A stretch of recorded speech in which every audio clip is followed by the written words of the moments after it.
Assalamu alaikum, my dear students. I welcome you all. I'm your chemistry tutor, Yasir sir. This is video lecture number 4 for the class 11th, and we are discussing the chapter that is chemical equilibrium. And in the previous lectures, we had discussed what is equilibrium, what is the physical equilibrium, and we had understood the concept of physical equilibrium by giving the 3 cases in the phase transformation processes that you have already understood, and hope you have gone through those lectures जो कि मैंने 3 पढ़ा है आपको. Today this is lecture number 4 and we are going to continue this lecture with the same concept, that is equilibrium established in the physical reversible processes that we called as a physical equilibrium. And today I have taken one more case, that is case number 4, that is the solid and solution equilibrium.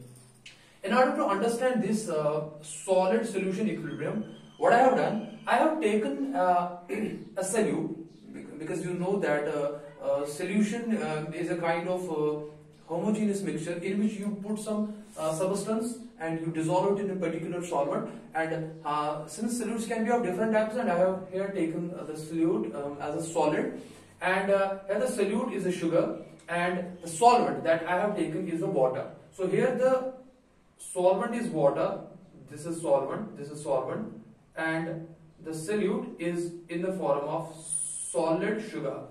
So my dear students, in order to understand this concept, that means the equilibrium in the physical processes, and this is the case number 4, and I have taken the solid sugar that acts as a solute, and I have taken a solvent, that is water.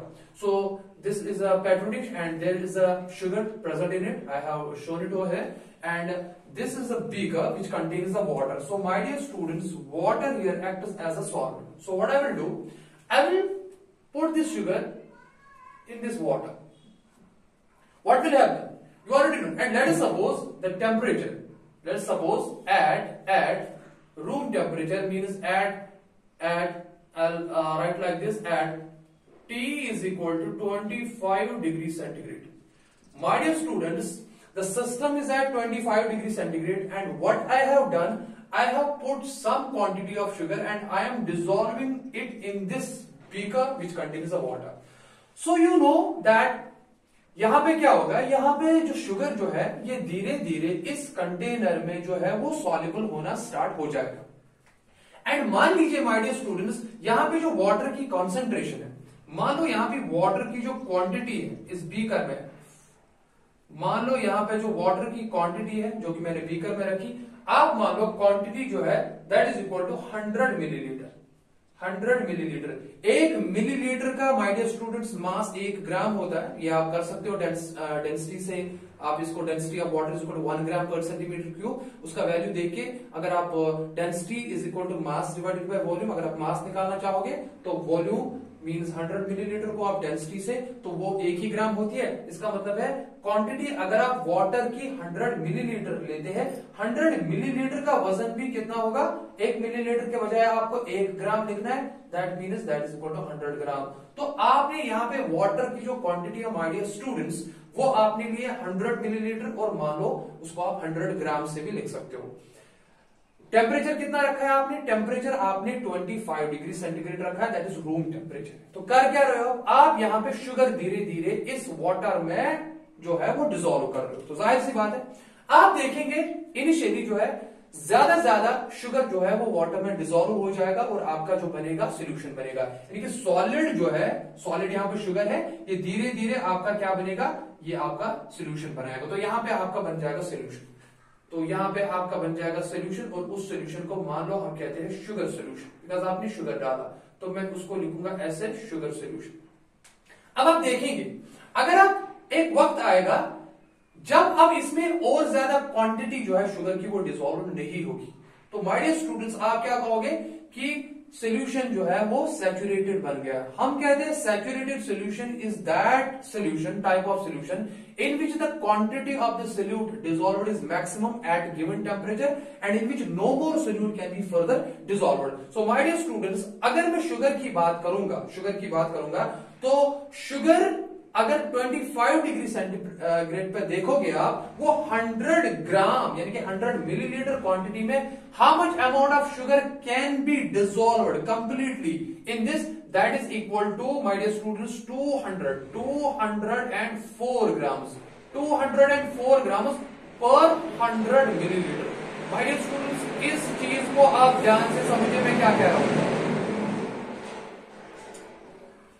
आप 25 degree centigrade पे 100 millilitre पानी में sugar की quantity 204 grams जो है वो dissolve कर सकते हो। यानी कि अगर आपने 205 ग्राम्स लिए, जो 1 ग्राम आपने एक्स्ट्रा डाला वो डिसॉल्व नहीं होगा, बल्कि उसका क्या होगा, वो धीरे धीरे बॉटम पे सेटल होना स्टार्ट हो जाएगा। यानी कि आप कहोगे कि सर 204 ग्राम जब आपने डिसॉल्व किए 100 मिलीलीटर ऑफ वाटर में, तो आपका उसी टाइम सैचुरेटेड सॉल्यूशन बन गया है। So saturated solution is that type of a solution in which no more quantity of solute can be dissolved at a given temperature. Means जितना होगा पहले ही होगा, उसके बाद अगर आप एक्स्ट्रा डालना चाहोगे तो वो डिसॉल्व नहीं होगा, वो बॉटम पे आएगा। अब आप कहोगे सर ये वैल्यूज को क्या कहते हैं? माय डियर स्टूडेंट्स, इस वैल्यू को हम सॉलिबिलिटी कहते हैं।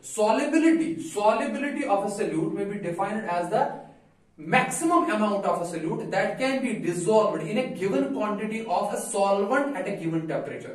तो बताइए यहां पे कितनी मैक्सिमम क्वांटिटी शुगर यानी कि जो सोल्यूट है उसकी आप डिसॉल्व कर रहे हो गिवन क्वांटिटी ऑफ सॉल्वेंट में, जो कि 100 मिलीलीटर है, और गिवन टेम्परेचर जो 25 डिग्री सेंटीग्रेड है। माय डियर स्टूडेंट्स, वो खाली 204 ग्राम से डिसॉल्व कर सकते हो। इसका मतलब है the solubility of sugar in 100 grams और 100 millilitre of water at 25 degree centigrade is 204 ग्राम। उसको हम सॉलिबिलिटी कहते हैं।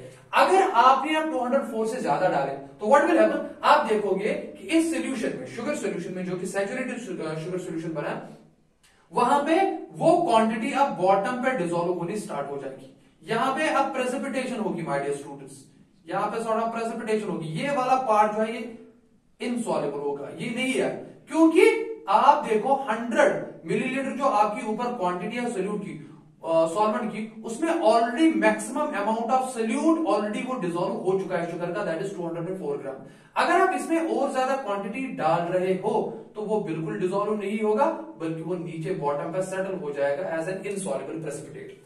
ये भी शुगर है यहां पे, ये भी शुगर है। तो आपके पास दो चीजें, आप देखिए, अब आपके पास शुगर जो है वो सॉलिड फॉर्म में भी है नीचे, बिकॉज ये सोल्यूशन में नहीं जा रहा है, और ये आपका यहां पे भी आपका शुगर है जो कि सोल्यूशन में है, जो आपको नहीं दिख रहा है वो मिक्स हुआ है।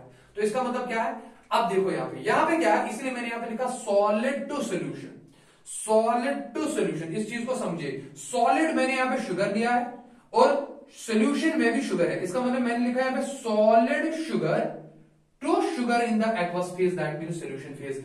कहने का मतलब यह है दैट इस पॉइंट पे आप देखोगे आपका शुगर अब यहां पे आ गया, दैट इज सॉलिड फॉर्म, और आपका शुगर लिक्विड के अंदर भी है द सोल्यूशन फॉर्म, उसको मैंने लिखा एक्वस फॉर्म, बिकॉज मैंने सॉल्वेंट जो है वो वाटर लिया। अब देखिए होगा क्या यहां पे, इस कंटेनर में जो मैक्सिमम क्वांटिटी शुगर की रहेगी वो इतनी ही रहेगी, दैट इज 204 ग्राम पर 100 मिलीलीटर। मगर और ये धीरे धीरे हो जाएगा, पहले ही सारा नहीं जाएगा इसमें सॉल्युबल, पहले 1 ग्राम, फिर दूसरा ग्राम, तीसरा ग्राम, यानी कि टाइम के साथ साथ नंबर ऑफ ग्राम्स जो है शुगर के इस बीकर में धीरे धीरे जो है वो बढ़ने लगेगी। लेकिन एक टाइम आ जाएगा जब इतने ग्राम जब सॉल्युबल हो गए, उसके बाद अगर आप फर्दर क्वांटिटी ऐड कर रहे हो तो वहां पे सॉल्युबलाइजेशन नहीं होगी, वो एक्स्ट्रा क्वांटिटी जो है वो आपकी बॉटम पे जो है अनसेटल्ड इनसॉल्युबल रहेगी और वो सेटल हो जाएगी बॉटम पे। लेकिन हम कहेंगे सिस्टम में इक्विलिब्रियम आया है, वो कैसे? अब देखिए यहां पे क्या है, यहां पे फर्दर सॉल्युबलाइजेशन तो होगी नहीं, मतलब कि शुगर यहां पे 204 ग्राम पर 100 मिलीलीटर आ गया तो ऑलरेडी वो उतना ही रहेगा as long as temperature stage 25 degree centigrade. अगर आप टेम्परेचर चेंज करोगे तो सॉल्युबिलिटी चेंज होती है, तो टेम्परेचर आप कांस्टेंट रखेंगे। वाटर जो 100 मिलीलीटर लिया आपने वो भी उतना ही रखेंगे, उसमें भी चेंज नहीं करेंगे। लेकिन यहां पे अब क्या होगा, प्रोसेस में क्या होगा, इक्विलिब्रियम तो आ गया, लेकिन यहां पे क्या होगा, यहां पे कुछ पार्टिकल शुगर के जो कि यहां पे थे इनसॉल्युबल फेज में, वो यहां से जाएंगे और वो सोल्यूशन फेज में चले जाएंगे। ऐसे देखिए, ये माय डियर स्टूडेंट्स आपका सोल्यूशन है, शुगर सोल्यूशन है आपका, ये आपका शुगर सोल्यूशन है, और ये आपका सॉलिड है जो कि इनसॉल्युबल रह गया था, जो कि डिसॉल्व नहीं हुआ था। अब देखिए, अगर मान लो यहां से 10 शुगर के पार्टिकल यहां से निकल रहे हैं और वो सॉल्यूशन में जा रहे हैं। देखिए ऑलरेडी वहां पे 204 ग्राम डिसॉल्व हुए थे। अगर यहाँ पे और ज्यादा शुगर पार्टिकल्स वहां जाएंगे तो ये तो 204 से ज्यादा जाएगा, लेकिन सॉल्युबिलिटी जो सॉल्यूशन की है शुगर के लिए वो इतनी ही है, 204 ग्राम। तो इसका मतलब ये हुआ, जो ही यहां से 10 शुगर पार्टिकल्स अंदर जाएंगे सॉल्यूशन में, उसी टाइम यहां से 10 पार्टिकल्स सॉल्यूशन में वापस जो है वो डिपॉजिट हो गए ऑन दिस फेज। तो इसका मतलब है शुगर पार्टिकल्स इस सॉलिड फेज से सॉल्यूशन की तरफ जा रहे हैं और सॉल्यूशन में से कुछ शुगर पार्टिकल्स बराबर उतने ही वो वापस आ रहे हैं और वो सॉलिड फेज में जा रहे हैं। इसका मतलब है यहां पे प्रोसेसेस दो अपोजिट हो रही है। एक है dissolution of sugar from solid into the solution phase, this is one process, and the second process is precipitation or crystallization of the sugar particles from solution phase to the phase which is present in the central form like this.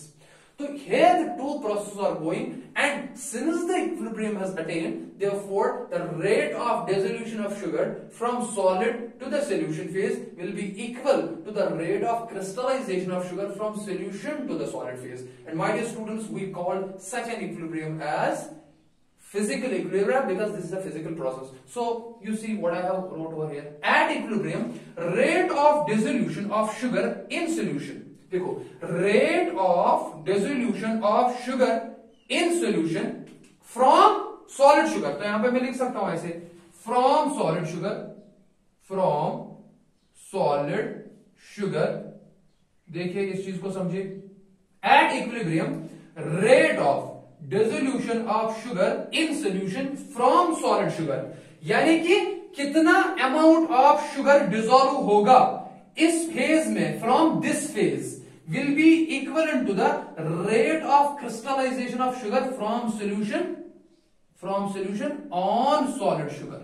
देखिए यहां पे इस चीज को आप समझिए, यानी कि जितना amount of sugar solid phase में से, मगर किस स्टेज पे डियर स्टूडेंट्स, इक्विलिब्रियम पे, जितना amount of sugar solid phase में से जाके सॉल्यूशन में जाएगा उतना ही शुगर वापस सॉल्यूशन में से आके प्रेसिपिटेट हो जाएगा सॉलिड। तो यहां पे दो प्रोसेसेस हो रही है, and the two processes are going at an equal rate, so we say the equilibrium has attained. And when the equilibrium has reached in this sort of process, which is a physical process, then at that moment of time, that rate of dissolution of sugar in solution from the solid sugar will be equivalent to the rate of crystallization of sugar from solution phase to the solid phase.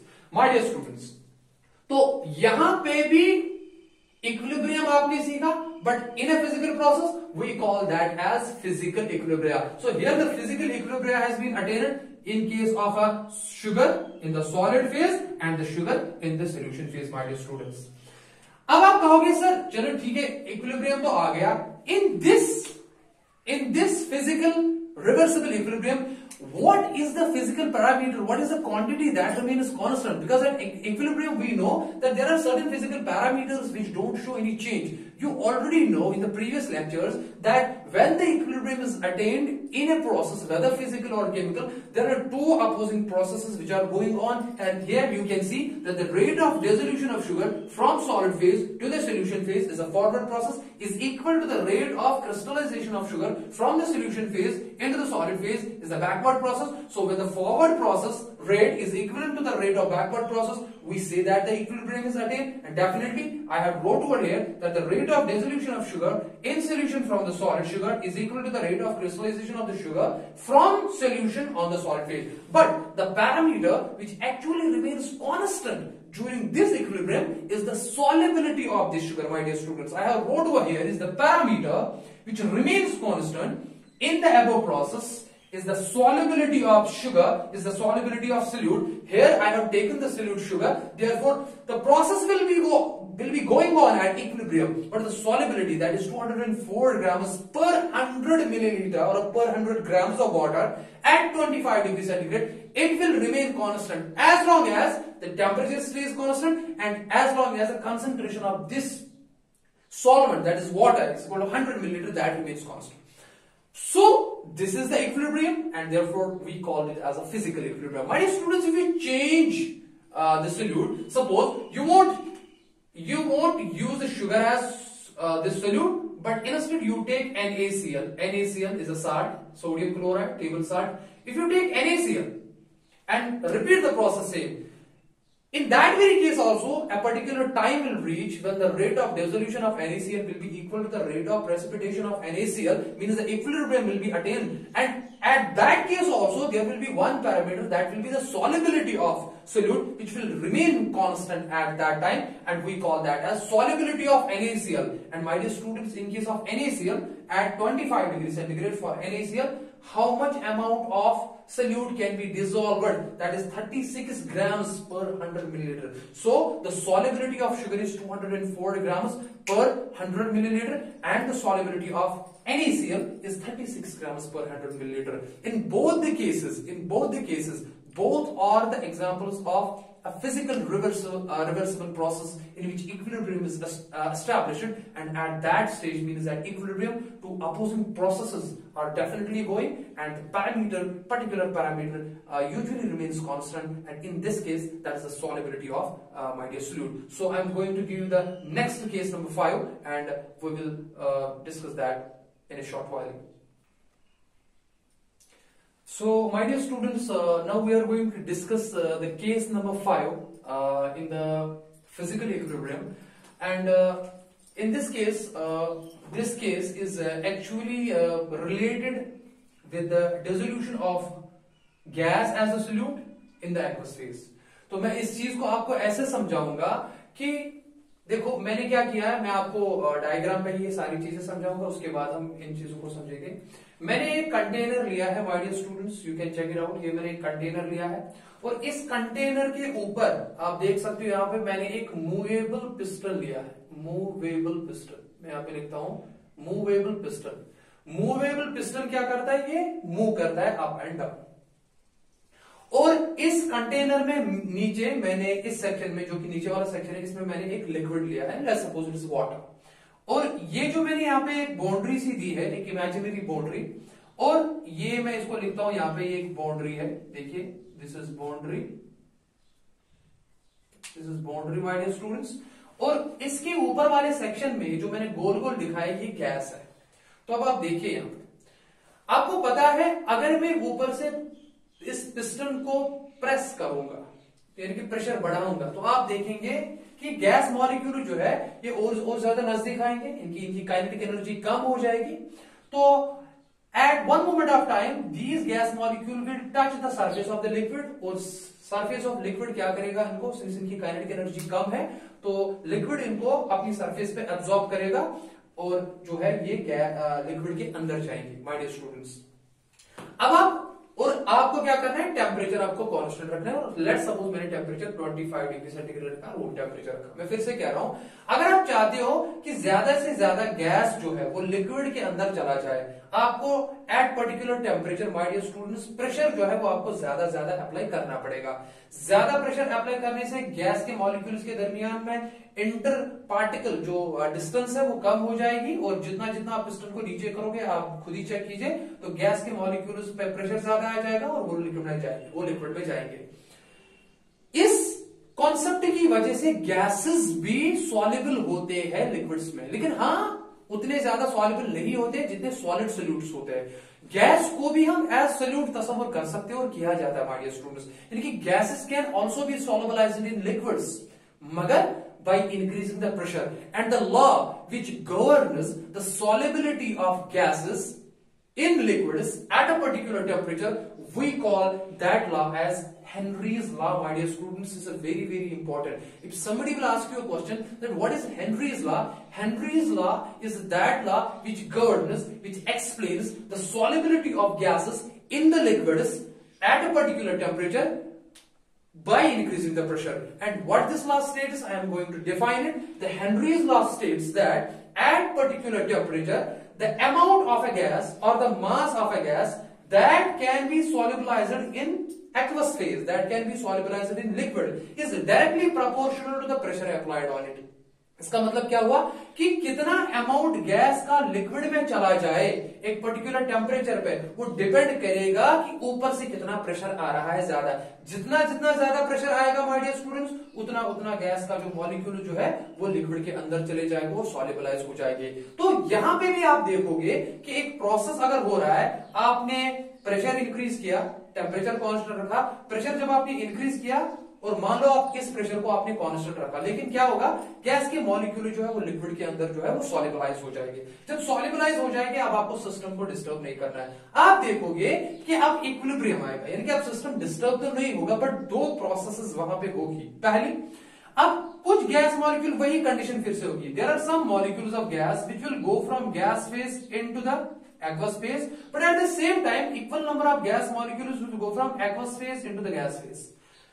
But the amount of gas which is present in the liquid as per the solubility, that will remain constant. In order to understand this, मैंने यहाँ पे लिखा है, देखो solute as a gas लिया है मैंने, और ये गैस जो है एक्वस फेज में जाएगा। इसके दरमियान आपको रिवर्सिबल प्रोसेस पढ़ने है, यानी कि इक्विलिब्रियम पढ़ना है। देखो ऊपर मैंने गैस लिया और नीचे भी मैंने गैस लिया, देखो यहाँ पे भी है, यहाँ गैस खाली गैस है, यहाँ पे लिक्विड नहीं है, लेकिन ये यहाँ पे आप सोल्यूट मानोगे, लेकिन ये गैस फिर किस में जा रहा है, लिक्विड में जा रहा है, उसको आप कहोगे gas in the aqueous phase. And in order to understand it, मैंने एग्जांपल दी कार्बन डाइऑक्साइड की। मान लो यहाँ पे ये गैस जो है ये कार्बन डाइऑक्साइड है CO2, और नीचे जो है वाटर मैंने लिक्विड लिया, तो कार्बन डाइऑक्साइड ऊपर गैस फेज में है और कार्बन डाइऑक्साइड नीचे एक्वस फेज में है, and there will be an equilibrium. अगर 10 मॉलिक्यूल्स कार्बन डाइऑक्साइड गैस के गैस फेज में से एक्वस फेज में जा रहे हैं, मैं इक्विलिब्रियम की बात कर रहा हूं, एट इक्विलिब्रियम, तो 10 molecules of carbon dioxide gas वापस एक्वस फेज से वो गैसेस फेज में चले जाएंगे। मतलब कि rate of forward process is equal to the rate of backward process. When this condition will occur, you say that the equilibrium has attained, and at that moment of time, अगर मान लो यहां पे total number of gas molecule जो equilibrium में थे, मान लो वो 100 मॉलिक्यूल से, my dear students try to understand equilibrium पे कितने मॉलिक्यूल्स कार्बन डाइऑक्साइड के वाटर में डिसॉल्व हुए हैं, सॉल्युबल हुए हैं, मान लो 100। अब जब इक्विलिब्रियम आया, अब इक्विलिब्रियम पे क्या है, दो अपोजिट प्रोसेसेस हो रही है। मान लो अब 10 मॉलिक्यूल्स गैस फेज में से एक्वस फेज में जा रहे हैं, तो ये 110 बनता, लेकिन वापस 10 मॉलिक्यूल्स ऑफ जो कार्बन डाइऑक्साइड वो एक्वस फेज में से गैस फेज में जा रहे हैं। तो आप बताओ मुझे, क्या इस 100 पे फर्क पड़ेगा? बिल्कुल नहीं पड़ेगा। इसका मतलब ये हुआ that at equilibrium no doubt the two opposite processes are going and that has an equal rate, and here the parameter which remains constant, that means the number of molecules of gas in the aqueous phase which we call as solubility. तो वही मैंने यहां पे लिखा है, at equilibrium the number of gas molecules entering the liquid phase, कितने number of gas molecule liquid के अंदर जाएंगे, will be equivalent to the number of gas molecules leaving the liquid phase. But you have to, one thing that you have to keep in mind is that you have to keep the temperature constant, और pressure जो आपने पहले बढ़ाया था वो तो definitely है। इसका मतलब क्या हुआ, हेनरीज लॉ क्या बोलता है, the greater the pressure at a particular temperature, more the molecules of the gas they will be soluble in water. And यहां पे टेम्परेचर आपको कांस्टेंट रखना पड़ेगा। तो यहां पे आप देखोगे two opposite processes, they are going opposite to each other and they are equal to each other, and what the parameter here remains constant, the parameter which remains constant in the above process, that is the solubility of carbon dioxide gas in water. My dear students, at constant temperature, और जो pressure आपने पहले increase किया और बाद में वो constant रहेगा। तो यहां पे आपने क्या सीखा, ये केस नंबर 5 था माय डियर स्टूडेंट्स। मैंने पहले 3 केसेस आपको फेज ट्रांसफॉर्मेशन प्रोसेस में सिखाए जहां पे इक्विलिब्रियम आता था, और इससे पहले मैंने 4th केस आपको दिखाया कि सॉलिड सोल्यूट और सोल्यूट इन द सॉल्यूशन जो है उसमें भी इक्विलिब्रियम आता है, और ये 5th केस है जिससे मैंने हेनरीज लॉ से आपको सिखाया that gases can also be solubilized in water, and that is explained by the Henry's law. And ये चीजें आप कहां से सीखते हो, देखो ये चीजें आप देखते हो कोल्ड ड्रिंक्स जो होती है, फिजी ड्रिंक्स या सोडा वाटर जो होता है। My dear student, soda water का मतलब है पानी में कार्बन डाइऑक्साइड। सोडा वाटर कोई शराब वराब नहीं है, बहुत सारे स्टूडेंट्स को शायद कंफ्यूजन होता है। आप मूवीज पे यूजुअली देखते हो कि कोई बार पे जाता है, ऐसे मुझे सोडा वाटर दे दो, मुझे सोडा दे दो, तो इट्स नॉट एनी अल्कोहल, ठीक है ना, it's water containing the carbon dioxide, तो उसी को सोडा वाटर कहते हैं, उसको कार्बोनेटेड वाटर भी कहते हैं। आप देखते हैं वहां पे जो ही आप कोल्ड ड्रिंक का जो ढक्कन होता है, जो ही आप ओपन करते हो तो वहां पे आप देखते हो कि वहां पे वो हिसिंग साउंड होती है, बिकॉज वहां गैस बाहर आता है। क्यों? क्योंकि ढक्कन की वजह से my dear students cold drink पे ढक्कन की वजह से प्रेशर ज्यादा होता है, इसलिए ज्यादा गैस जो है वो लिक्विड कोल्डन के अंदर जो है वो डिसॉल्व हुआ होता है। जो ही आप ढक्कन खोलते हो, यानी कि आपका प्रेशर कम होता है और वो रिड्यूस होता है एटमॉस्फेरिक प्रेशर। दैट्स व्हाई जब प्रेशर कम हुआ, आपने हेनरीज लॉ पढ़ा, जितना ज्यादा प्रेशर उतना ज्यादा गैस लिक्विड में, जितना कम प्रेशर उतना कम गैस लिक्विड में। जो ही आपने ढक्कन खोला तो आपने बेसिकली प्रेशर कम कर दिया। जो ही प्रेशर कम हुआ तो अब उतना गैस जो ऑलरेडी लिक्विड में था अब वो उतना नहीं हो जाएगा, बिकॉज प्रेशर कम हुआ, इसलिए वो गैस जो है वो ऊपर आ जाता है। और आप देखते हो उसी गैस के साथ कभी कभार कोल्ड ड्रिंक भी बाहर आ जाती है, जो कि फिर बाहर निकलती है उससे। तो that is basically the application of the Henry's law. So Henry's law से भी हमने इक्विलिब्रियम प्रोसेस सीखा, and these were the 5 cases in which we discussed the concept of, my dear students, physical equilibrium, but of course better to call it as reversible physical equilibrium. And equilibrium का again telling you, equilibrium का यही concept है, यही message है, that it is that state or a stage of a process, a reversible process, where there are two opposing forces which are going on an equal rate, and at that point of time there are some parameters which remain constant, which do not change with the passage of time. We call such a state as an equilibrium state. And equilibrium state till now we have discussed it by giving the 5 cases of reversible physical processes, and in them the equilibrium which we understood was called as a physical reversible equilibrium, my dear students. So inshallah जो next हमारा video lecture होगा उसमें हम discuss करेंगे इंशाल्लाह equilibrium in a chemical process that we called as chemical equilibrium. That is actually the main unit. अब basically यहां से स्टार्ट हो रहा है, तो ज्यादा क्वेश्चंस आपको इसी के बारे में पूछे जाएंगे। हालांकि एक और पार्ट है कैरेक्टरिस्टिक्स ऑफ फिजिकल इक्विलिब्रियम, वो मैं यहां पे नहीं पढ़ाऊंगा। जब मैं केमिकल इक्विलिब्रियम मैं आपको कैरेक्टरिस्टिक्स ऑफ केमिकल इक्विलिब्रियम पढ़ाऊंगा, उसी टाइम में characteristics of physical equilibrium, because वो ऑलमोस्ट सेम है, बस here the process is physical and the other process is chemical, बाकी चीजें सेम है। तो these were the 5 cases in which we have completely discussed the concept of physical equilibrium. And in the next video lecture, inshallah, we are going to discuss the chemical equilibrium, means the equilibrium that is established in the reversible chemical processes. This was the physical equilibrium. The equilibrium which is established in the reversible physical processes, that will be the chemical equilibrium. The equilibrium which is established in the reversible chemical process, I mean to say chemical reactions. That will be our video lecture number 5, and we are going to discuss that in that very lecture. Till then, fi amanillah, assalamu alaikum.